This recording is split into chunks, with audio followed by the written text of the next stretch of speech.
तूने जो सभा में कहा वह अधूरा सत्य था। मैं पूर्ण सत्य जानना चाहता हूं। तुम्हारे साथ दंडक में क्या हुआ शूर्पणखा? सत्य यह है कि मैं आपको दिया हुआ अपना वचन पूर्ण करना चाहती थी भैया।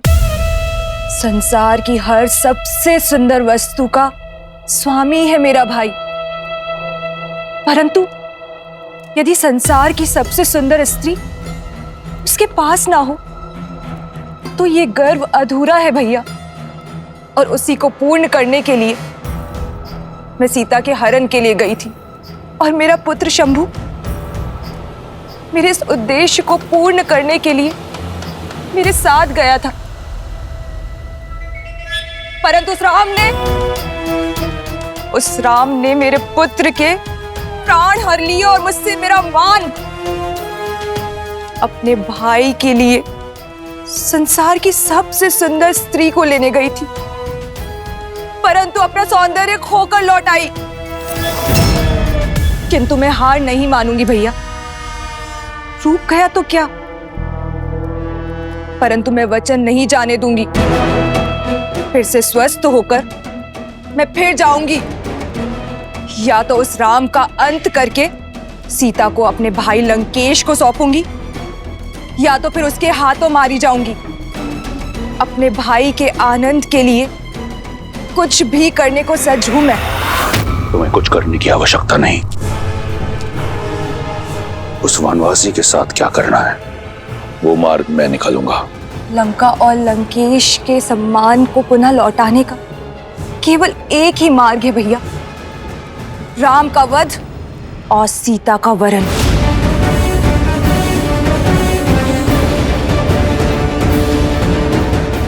अपने बलिदानों के बदले केवल और केवल अपने भाई की प्रसन्नता चाहती है ये बहन।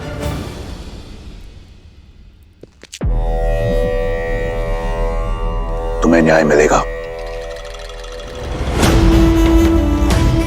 और लंका को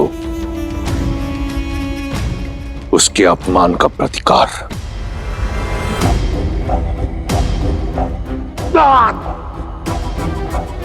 जो तुम्हारा नहीं है उसे पाने की लालसा छोड़कर जो है उसी में संतुष्ट रहना सीखो।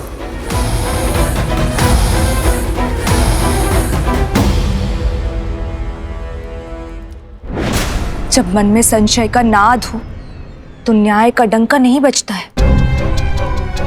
मैं जानती हूं भैया कि महादेव को दिए हुए वचन के कारण आप चिंतित हैं, परंतु अब तो वो भी आड़े नहीं आएगा भैया, क्योंकि अब आप सीता पर दृष्टि नहीं डाल रहे हैं, आप प्रतिशोध ले रहे हैं अपनी बहन और अपने वंश पे किए गए अपमान का। आपके पास उत्तर देने के लिए है महादेव को कि आपकी बहन पर जो अत्याचार हुआ है उसका दंड दे रहे हैं आप राम को, उसके प्राण लेके।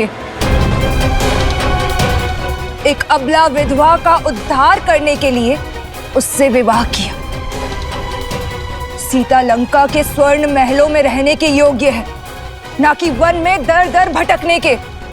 सीता उस राम के योग्य नहीं जिसके तन पर ना तो वस्त्र है और ना पैरों में पादुकाएं।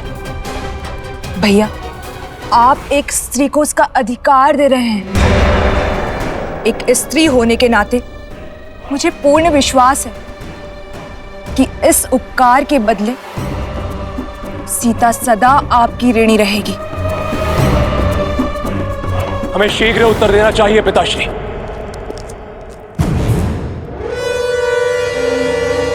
ये प्रहार हमारी कुल की गरिमा पर हुआ है, हम इसका प्रतिशोध अवश्य लेंगे।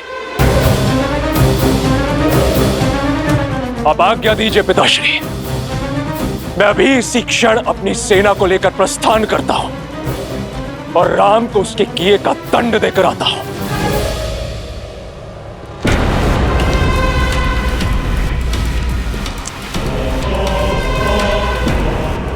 मुझे तुम्हारे शौर्य पर गर्व है।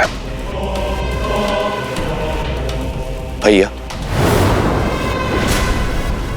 इस विषय पर हमें शांति से विचार करना चाहिए। राम साधारण मनुष्य नहीं लगते। ताड़का, महाकपाल, विराट जैसे असुरों का अंत किया है उन्होंने। उन्हें हराना सरल नहीं होगा भैया।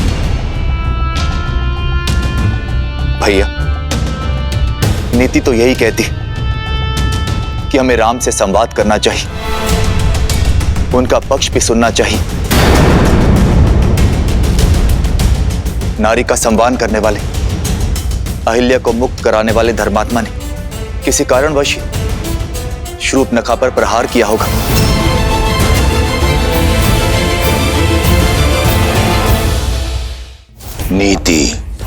नीति ये नहीं कहती कि तुम उस राम को धर्मात्मा कहो। मूर्ख।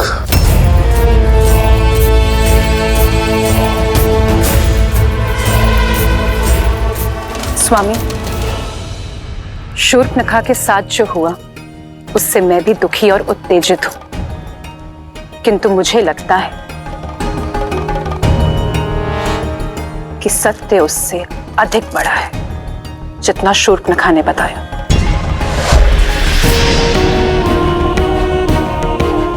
कई ऐसे प्रश्न हैं जिसका उत्तर ही नहीं है। श्रेष्ठ ये होगा कि अब सारी घटना का विस्तार से पता करें और फिर कोई निर्णय लें।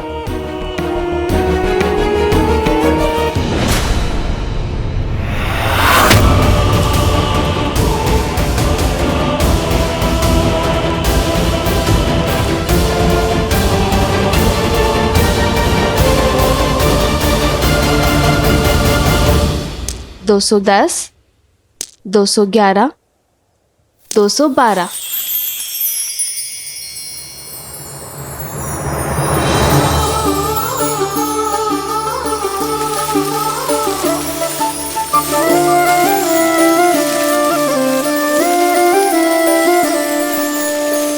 जन्म जन्म का है ये संगम, राम रतन सीता वैभव धन।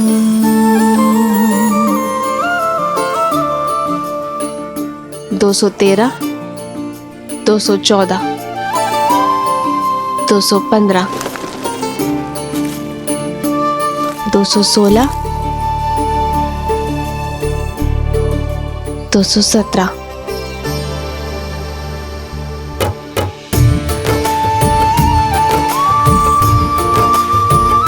ऐसे किस विशेष कार्य में डूबी हो सीते कि इन सुंदर पुष्पों और राम को ही अनदेखा कर दिया?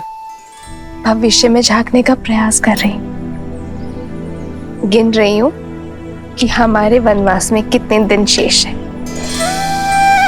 कब माताओं, भारत और शत्रुघ्न भैया और अपनी बहनों से मिल पाऊंगी। देखिए, वर्ष भर भी नहीं बचा। बस कुछ माह और फिर से अयोध्या की पावन माटी का स्पर्श होगा। फिर से मेरा भरत मेरी भुजाओं में होगा और फिर से मेरी माताओं के प्रेम का सानिध्य मिलेगा। हाँ, आपके नेत्रों में तो सुख दिख रहा है, पर मेरे सुख में चिंता दिख रही है। क्या बात है सीते? क्या तुम अयोध्या जाकर प्रसन्न नहीं होगी?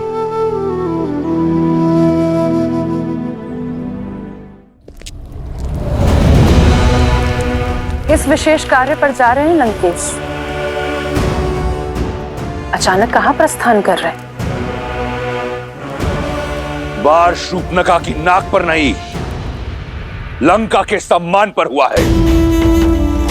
लंका और लंकेश के सम्मान को पुनः लौटाने जा रहा हूं। बिना सेना के उसके विरुद्ध लड़ने जा रहे हैं जिसने हमारे 14,000 राक्षस संबंधियों का संहार कर डाला। स्मरण रहे, तुम लंकेश दशानन रावण से बात कर रही हो। वो रावण काल जिसका दास है, जिसकी नाभि में अमृत का वास है। साधारण दिव्यास्त्रों से उस तुच्छ मनुष्य ने 14,000 राक्षसों का संहार किया होगा, परंतु 14 लोगों के स्वामी के समक्ष टिक नहीं पाएगा वो। महाबली गज भी एक छोटी सी चींटी के सामने धराशायी हो जाता है लंकेश। मत भूलिए कि आपके वरदान में मनुष्यों से अभेदान नहीं है, और वो कोई साधारण मनुष्य नहीं है लंकेश। श्रेष्ठ यही होगा कि आप मेघनाथ को साथ लेकर जाइए। आखेट पर श्वान को लेके जाया करते हैं मंदोदरी, सिंह को नहीं। मैं जिस कार्य के लिए जा रहा हूं उसके लिए मेघनाथ की आवश्यकता नहीं, उस श्वान की आवश्यकता है जिसे मैंने इस दिन के लिए पाला है। तो क्या आप युद्ध नहीं करेंगे?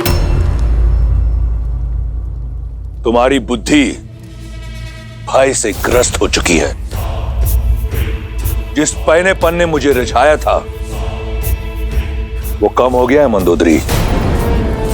अपने राज्य से निष्कासित 2 वनवासियों को लंकेश चुनौती देगा? नहीं। शठे शाठ्यम समाचरेत। जैसा देवता वैसी पूजा, जैसा कर्म वैसा प्रतिकार। उस वनवासी ने मेरी बहन के सम्मान पर प्रहार किया, अब मैं उसके सम्मान पर प्रहार करूंगा।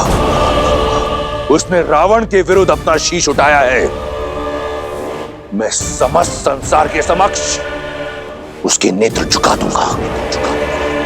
उसने ऋषियों की रक्षा का बीड़ा उठाया है, मैं उसे लज्जित कर दूंगा कि वो स्वयं के सम्मान की रक्षा नहीं कर पाया। अब ये युद्ध बाहुबल से नहीं, रणनीति से होगा। आप करने क्या जा रहे हैं लंकेश?